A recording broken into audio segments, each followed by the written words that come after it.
House Speaker Mike Johnson meeting with President-elect Trump at Mar-a-Lago yesterday to discuss strategy ahead of tomorrow's speakership vote.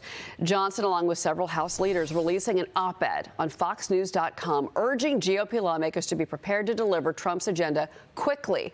They write, quote, "Congressional Democrats will do everything they can to stop us. Every major decision will require near unanimity from House Republicans. We have neither time nor votes to spare." But Johnson's role as Speaker far from locked in. South Carolina Congressman Ralph Norman telling Axios a growing number of lawmakers are demanding assurances from Johnson on meaningful spending cuts. Kentucky Congressman Thomas Massie still refusing to vote for Johnson, while at least 11 other Republicans are undecided or declined to commit to the vote. Johnson can only afford to lose one Republican vote to maintain that gavel. Let's bring in Pennsylvania Congressman Dan Meuser. He's a member of the House Financial Services and Small Business Committee's congressman. So first off, are you supporting tomorrow Speaker Mike Johnson? Good morning, Cheryl. Great to be with you. Yes, I am supporting Speaker Mike Johnson, for various reasons. One, he's certainly the lead candidate. He's received the endorsement of incoming President Trump. We're following the Trump agenda, so it should in many ways make his job, frankly, that much easier. This is what the American people voted for. It's certainly what I advocate for as far as strengthening our national security, strengthening our economy, bringing stability throughout the world, and bringing DOGE in. DOGE alone should satisfy some of those demands of many of our members, and those are some of my demands, too. So, well, just please. No, go ahead.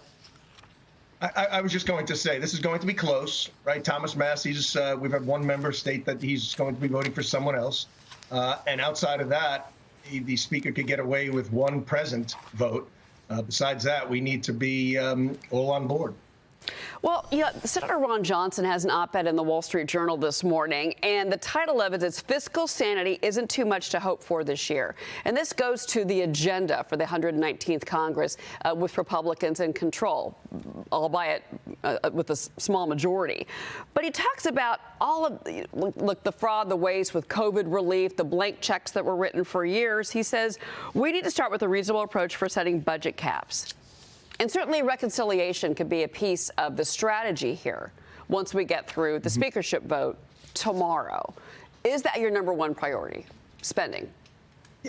Yeah, I think so. Look, first we're going to do border, and we have to do taxes. DOGE is going to be a little bit longer of a term. We're all working on it. I've got a couple of bills for overpayments of nearly $500 billion that have taken place that went unenforced. So there's all kinds of low-lying fruit that we're going to be focusing on. But we've got other very serious matters. I mean, let's face it, just in the last 24 hours, we show how desperately our country needs leadership and a corrective course. Not only do we need to move quickly on the Speaker, the Senate needs to move quickly on its confirmation. I mean, from the DOJ to the FBI to, heck, the Secret Service under Homeland. Well, Mayorkas can't get out of there fast enough. So we've got serious work to do. We cannot be negotiating as individuals. We must be negotiating for our country and for the Trump agenda.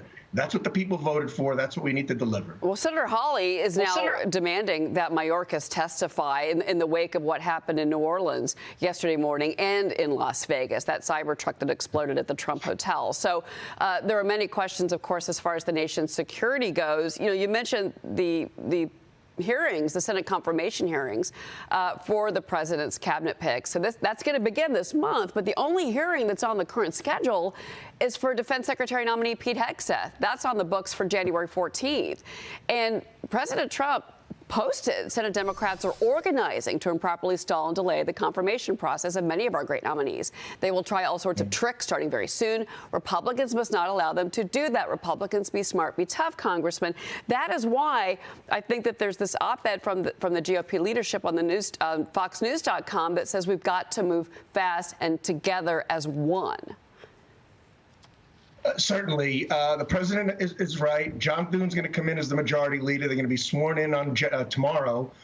They will then set an agenda. And you're correct. Pete Hegseth for DOD is the only nominee on the agenda right now, and that's for January 14th. I understand Tulsi Gabbard may go the same day. So, yes, they need a very rapid agenda.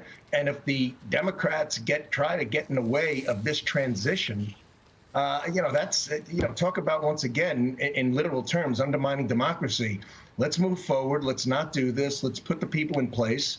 And God Almighty, the issues we have are, go from A to Z, including our national security and the terrorist threat.